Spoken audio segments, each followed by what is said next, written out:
Bienvenidos a un nuevo vídeo del canal de piezas. Bien, voy a hacer un vídeo corto, pero que me parece muy interesante, respondiendo a una pregunta que me habéis dejado. Una persona que tiene un ruido en el motor y al pisar el embrague se quita ese ruido, pero al soltarlo vuelve otra vez el ruido.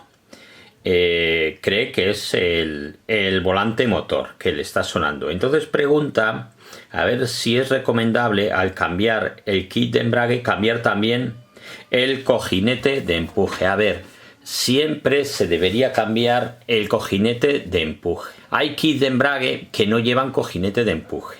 Hemos tenido nosotros clientes que nos han dicho que no lo cambiemos, pero ahí ya es, digamos, tentar a la suerte, porque en muchas ocasiones, al cabo de unos meses, ha empezado a dar problemas el cojinete de empuje. El cojinete de empuje este que veis ahí, esos son los rodamientos. En este caso se reventó, ¿vale?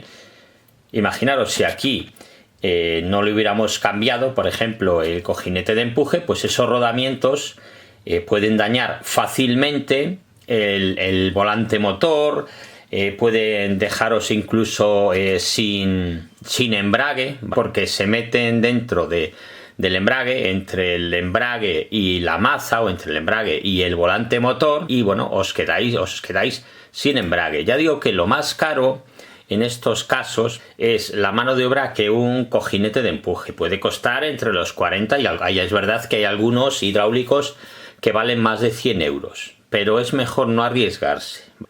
Hay también personas que me habéis preguntado, he visto varios comentarios, a ver si después de tener ese problema, porque lo habíais hecho así, que habéis cambiado el embrague y no habéis cambiado el cojinete de empuje y ahora os da problemas, a ver si al cambiar el cojinete de empuje también hay que cambiar el embrague. A ver, si el embrague está prácticamente nuevo, que lo habéis cambiado hace poco y no está, digamos, dañado, pues ahí sí podéis cambiar perfectamente el cojinete de empuje sin tener que volver a cambiar otra vez el embrague.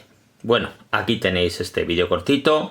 Si os ha sido de utilidad, pues no olvidéis dar un like y suscribiros al canal.